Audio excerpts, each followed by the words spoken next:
지금 전세가 계속 폭등한다고 하죠. 언제까지 계속 폭등할 수 있을까? 지금 지표가 하나 나왔죠. 대위 변제 금액이 올 들어 3천억이나 되었다. 대위 변제란 뭐예요? 채무자가 아닌 다른 사람이 채무자 대신 변제를 해주고 채권에 대한 권리를 변제자에게 이전되는 일. 전세 집을 살고 집주인에게 보증금을 주죠. 그런데 예전 같은 경우는 세입자가 보증금을 직접 집주인한테 받고 전세를 빼야 되는데 여기서 가장 큰 문제점이 뭐예요? 갭투기의 폐해죠. 예를 들어서 5억짜리 집을 살려면 적어도 어느 정도 금액을 가지고 있어야 되는데 여기서 한 4억을 전세를 주고 자기 자금 1억밖에 쓰지 않는다. 이것도 본인들이 뭐 투자의 방법이라고 우기면 우긴다고 칩시다. 그런데 문제는 뭐예요? 여기서 이 4억 전세 사는 사람이 예를 들어 분양에 당첨이 됐다든가 새로운 집이 계약됐다든가 다음 집에 이사가서 전세를 계약을 했는데 못 돌려주는 거예요. 다음 세입자를 구하기 전까지. 솔직히 말씀드리면은 저희 부모님도 한번 당하셨어요. 다음 집을 구했는데 여기서 못 주겠다고 집주인이 없는데 어쩌냐 배째라 이런 식으로 나와서 계약금 물어주고 계약 취소된 적이 있어요. 멀쩡히 돌려주면 문제가 안 되는데 안 돌려준다 자꾸. 그러니까 국가에서 이런 폐해를 막기 위해서 전세보증금 반환 보증보험이라는 것을 만들어낸 거죠. 계속 이렇게 늘어난다. 지금 20년이 다가 아니라 8월까지인데 전년보다 늘었어요. 그러면은 다 끝나고 나면은 엄청나게 늘어있겠죠. 그만큼 전세보증금을 돌려주지 못하는 사람들이 많다. 전세보증금을 돌려주지 못하는 사람들이 많다는 건 집주인의 여력이 없다는 거죠. 그런 얘기 많았죠? 임대차 3법 이후 전세를 월세로 전환할 것이다. 혹은 임대차 3법 외에도 되게 쉽게 생각을 해요. 저금리니까 전세보증금을 은행에 맡겨놓던 사람들이 월세로 돌려서 더 큰 수익을 올릴 것이다. 개소리잖아요. 어떻게 저런 상황에서 전세를 월세로 돌려요? 보증금 돌려줄 돈이 없는데. 전세 보증금 받아가지고 은행에 넣어놓는 사람 얼마나 돼요? 전세 월세로 돌린다 이거 저금리고 임대차 3법 때문이고 그런 거 아니죠. 전세 매물이 재계약이 심하고 여력이 되는 사람은 월세로 돌릴 수 있지만 그것은 크지 않다. 왜? 집주인이 여력이 없으니까. 전세가 언제든지 올릴 수 있어요? 얼마든지? 말도 안 되죠. 임대보증금 반환보험 깡통전세 등장해도 애물단지 된 이유. 깡통전세가 등장하고 있는 상황임에도 시선이 싸늘하다. 싸늘은 뭐 얼어 죽을 싸늘이요. 싸늘하게 만들고 싶겠죠 지가. 보증보험 가입이 증가한다. 그러면 어떻게 돼요? 돌려줘야 되죠. 일단은 보통 법적으로 돌려받으려면 어떻게 돼야 돼요? 임차인이 나간 다음에 임차권 등기명령 신청해 놓고 이사 간 다음에 여기다가 소송 걸고 심지어 경매 신청까지 들어가게 되면은 어떻게든 마련해서 준다. 이 시기는 굉장히 오래 걸리죠. 그런데 가운데 보증보험이 껴버린다. 그러면은 이 사람들은 나간 다음에 한 달 내로 받으면 되고 여기서 직접 청구하는데 여기는 법적 절차 바로 밟죠. 그리고 경매도 바로 넘겨버린다. 그러면은 요 집주인들이 결국에는 금매를 빨리 내놓아서 다른 재산이나 빨리 처분해가지고 돌려줘야 되죠. 이 집 안 넘어가려면. 아니면 이 집 자체를 포기해버리면 경매가 넘어가게 되죠. 금매 경매가 증가할 수밖에 없다. 그렇다면은 당연히 집값 하락에 영향을 주겠죠. 그러니까 싸늘한 시선을 만들어내려고 기레기 새끼들이 강요하고 있는 거죠. 임차인은 보험료 25% 부담하는데 세입자가 체감하는 부담이 늘었대요. 지금 전세보증보험 보증료 내는 것도 감소시키고 있는데 부담이 늘었대요. 왜 자꾸 이런 얘기 여론을 만들어내려고 그래요? 가입하지 말아라. 너네가 가입 안 하면은 다음 세입자 들어오기 전까지 전세보증금 안 돌려줘도 되죠. 집주인들 입장에서는 법적으로 그렇게 잘 아는 사람 아니니까. 아니면 굉장히 천천히 돌려줘도 되죠. 그 시간 확보해 놓으면은 다음 세입자 얼마든지 구할 수 있죠. 그러면 집값이 떨어지겠어요? 안 떨어지겠어요? 갭투기 매물이 많이 안 나오겠죠. 보증보험 가입한 거에 비해서. 그러니까 지금 보증보험 가입 못하게 만들려고 저런 여론을 만들고 있다라는 거죠. 싸늘해요? 지금 전세 사는데 가입 가능하면 한다고 하죠. 보통 불가하거나 아니면 집주인이 그동안 안 해줘서 안 했던 것 뿐이죠. 전세가율 떨어지고 있죠. 전세가도 올랐는데 집값이 이렇게 올라서죠. 지금 전세가를 이렇게 끌어올려서 맞추려고 그러는데 그러면은 버틸 여력이 생기는데 여기서 태클을 거는 것이 임대차 3법이랑 보증보험, 자금추적계획서 그렇게 태클이 되니까 문제가 생기면서 분명히 전세가율은 떨어져서 예를 들어서 예전에는 간단하게 보면 전세가율 보면은 1억에 전세가율 70%대일 때는 7천을 빌렸으니까 7천이고 지금은 6천인데 지금이 돌려주기 오히려 더 쉬운 거 아니에요? 이렇게 생각할 수 있겠지만 실질적으로 전세가율 떨어지면서 집주인들의 부담은 더 커졌죠. 집값 거품 그렇게 많이 올려놓으면 뭐예요? 8억 전세에서 10억으로 올리고 12억짜리 집 샀다가 15억까지 오르면 뭐예요? 매매가 상승폭이 더 크죠. 그럼 뭐예요? 전세가 올려줘서 나중에 나간다고 할 때 돌려줄 돈이 있냐? 팔기 전까지는 저건 내 돈은 아니죠. 팔기 전까지는 내 돈이 아니에요. 부동산은. 그러니까 전세가 올라가는 거는 그만큼 상환해야 되는 대출의 원금이 늘어났다. 당연히 전세가 올라가면 올라갈수록 사고는 많이 일어날 수밖에 없죠.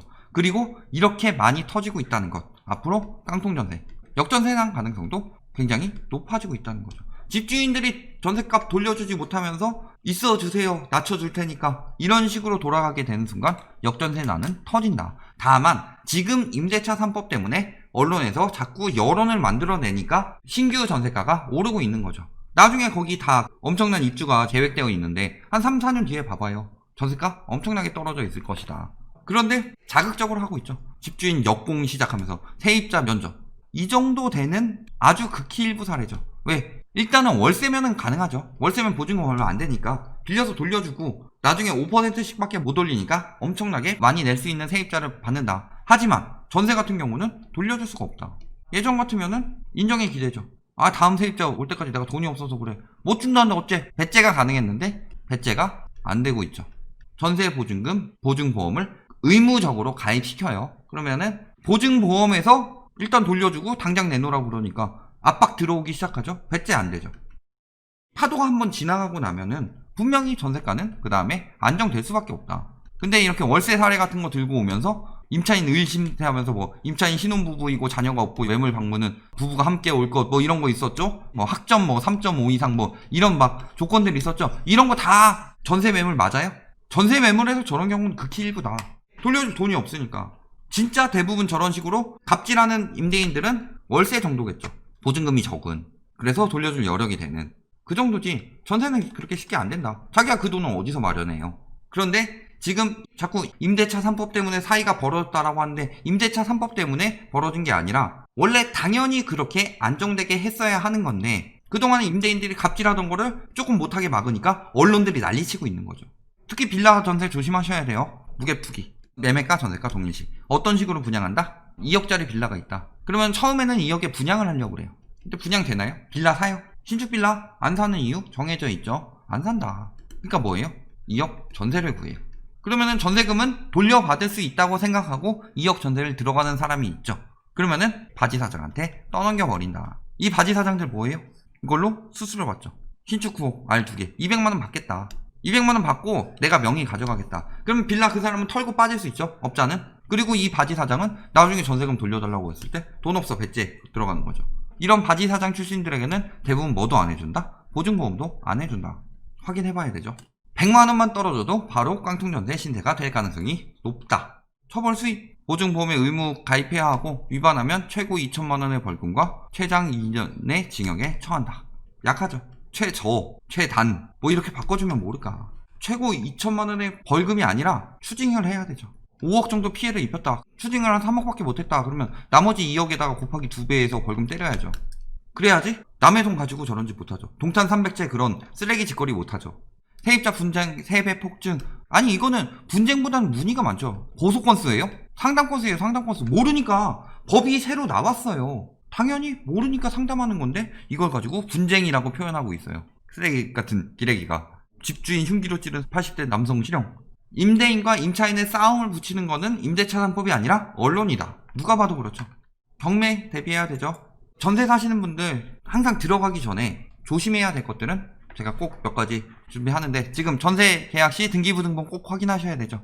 압류, 가압류, 가등기, 저당권 이런 권리 제한 사항이 있는지 내가 들어가기 전에 그런 사항이 있는지 계약 전에 확인해 봐야 되고 계약 다음날 꼭 확인해 보셔야 된다. 계약 다음날 확인해 보셔야 되는 거는 지금 추진 중이긴 한데 전입신고 및 확정일자는 이길 0시 기준으로 권리가 부여되고 근저당 같은 경우는 즉시 부여되기 때문에 내가 3시에 계약을 했어요. 전세계약.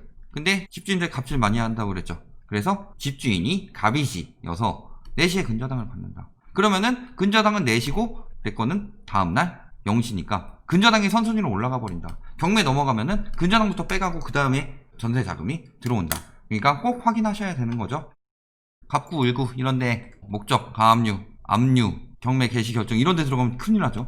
근저당권 설정 꼭 확인해 보시고 일단은 가장 먼저 부동산에다 보여달라고 하세요. 꼭 하세요. 부동산이 뭐 괜찮다고 안 봐도 된다. 그러면 그 부동산은 자신 발길 하지도 말고 그 매물은 문제가 있는 매물이다. 100%다. 라고 생각하고 아예 하지도 마세요. 정당한 매물이라면 뽑아서 보여주는 게 그게 원칙이에요. 사실상 그거 신고해버려도 돼요. 안 보여줬다고. 지금 새로 생긴 제도, 임대인 미납 지방세 열람 제도 운영. 지금 광진구에서 하고 있는데 저는 이게 제대로 하면은 전국으로 퍼질 수 있다고 봅니다. 이게 왜 중요하냐? 지금까지 미납 지방세를 볼 수가 없어요. 집주인이 미납 지방세가 여기서 한 5억 정도 밀려 있었다.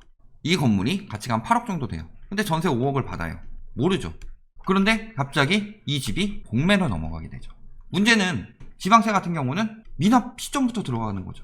그러니까 세금부터 먼저 빼가요. 저보다 아예 뒤에 미납하지 않는 이상은. 진짜 이거는 경매보다 더 심하고 도리도 없이 그냥 순식간에 당한다. 재작년쯤에 이걸 다큐로 만든 영상이 있었거든요. 아예 전세금 다 날리고 주변에 뭐 돈 빌려줘가지고 월세 사글세라고 그러죠. 뭐 그런데 사시는 분들 엄청나게 피해 사례가 많으니까 꼭 개정해야 되고, 특히 광진구 같은 경우는 저거 운영한다 그러니까 잘 운영되면은 번지겠죠. 전국적으로. 세입자 피해보는 공매는 없도록 되었으면 좋겠다 라는 거죠. 결론, 보증금 미반환 급증하고 있다. 이 가장 큰 이유는 뭐예요? 첫 번째는 연골 투기가 늘어나고 있는 거고, 두 번째는 뭐예요? 보증보험 가입이 늘어나고 있는 거죠. 앞으로 위험성 올라가게 되고, 이렇게 위험성이 올라가게 되면은 당연히 전세가는 집주인들이 감당을 못하는데 어떻게 전세가를 계속 올려요? 낮출 수밖에 없게 되죠. 그러면 전세가는 당연히 떨어질 수밖에 없겠죠. 경공매 주의해야 된다. 지금 저 말에 넘어가서 보증보험 없이 부담된다고 비싸게 전세에 들어가면서 하지 말고 보증보험 꼭 가입하시고 1, 2년 정도는 전세에 가입하기 가장 힘들 수 있는데, 집값이 떨어지게 되면서 전세가는 조만간 따라서 떨어지게 되니까, 열실이 엄청나게 나지 않는 이상은 보통 그렇게 되니까 걱정하지 마시고, 중요한 거는 그때 내 전세금이, 보증금이 날아가지 않도록 지킬 수 있는 제도는 모두 활용해서 지키는 것이 중요하겠다. 여기까지 말씀드리겠습니다.